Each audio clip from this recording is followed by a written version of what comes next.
which, Tina, just remind us, how long has this been going for now? This will be the 7th one, because we didn't do one last year because of the COVID situation. We were going to do it and we had it half planned, but we thought just err on the side of caution. So we're going ahead with this one this year. Good for you. And I tell you, this looks like more performers than I think you've had previously. You've got a lot on the go, haven't you? Yeah, we've got a really good lineup. Well, we always have a good lineup. We've got Jeff, of course. I think it's your third one now, Jeff, is it? I think so. May Chalice, I think it's May's third performance as well. It's definitely done too. Yeah, yeah. Christine Collister, goes without saying, absolutely superb artiste. Al Lawrence and Jeff Kerrison, who do folky sort of vibe stuff. Kind of acoustic. trad, yeah. Yeah. Alice Dudley. We're going to hear from Alice in a moment, yeah. Up and coming, yeah. And poetry by John Dog Collister, which many people will know. So it's poems with an O-M-E-S, poems. Poems. With a sort of Manx vibe to them. So a really good mix of stuff going on here. And Christina just mentioned there that some of them are sort of repeat artists, so to speak. But I'm guessing, are people quite enthusiastic about getting involved with this because of supporting an event of this nature? Yeah, we never have a problem. Chris Gray works very hard to put everybody in a line for us. But I think it's the third one Jeff's done, but there's never a lack of enthusiasm in doing it. It's always well supported. It's short sets that everybody does as well, so it kind of leaves you wanting more. But because it's at the Peel Centenary Centre, it's a wonderful venue. It's like the perfect silence as well to hear people, especially acoustic, which we use a lot of people who are doing that. So it's just a really, really great gig, and people seem to really enjoy playing on it as well. So hectic changeovers to keep it flowing, but yeah, there's always a good interest. And obviously, Tina, this is sort of a memorial, as you say, so it's remembering those that lost their lives in the Summerland fire, obviously. But also it is raising money for a charity involved with that as well. Tell us about that. Yeah, we've got our own charity now, just recently set up. So it's a charity to try to get onto the Summerland site a memorial which is hopefully going to be proportionate in size to this huge disaster.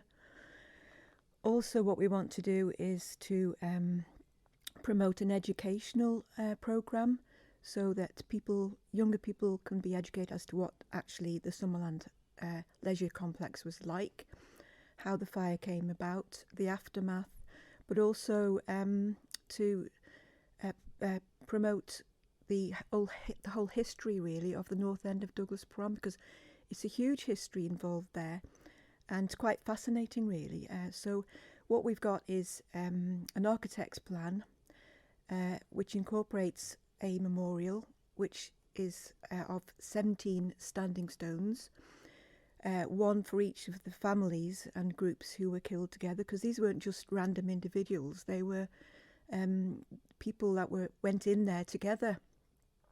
Groups of friends that came over on coach parties, families. There was a family of 5 killed in the fire. Workers, colleagues who died together, some of whom actually went back into the building to rescue others. And doing that, they lost their own lives. Like one lad, just come up to 21, he rescued 17 people that night. So the manager said afterwards. These people all deserve to be commemorated, and so in a way that people know individually what they were like, and not just names and ages on a memorial stone, but they were people just like us with their own stories and how they came to be there.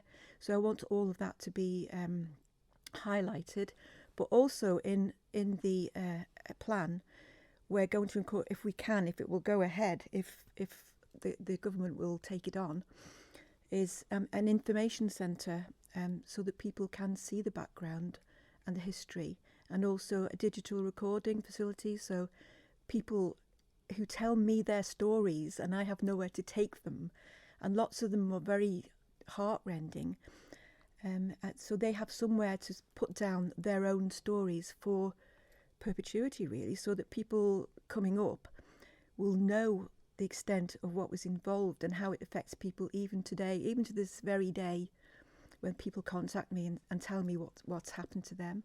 I have nowhere to take it, so I do want that to be there on the site. Hopefully, and I've had this for 2 years, and I've been touting it in government to different departments, DOI, DEFA. There's currently the Manx Development Corporation, which has been put in place by the government to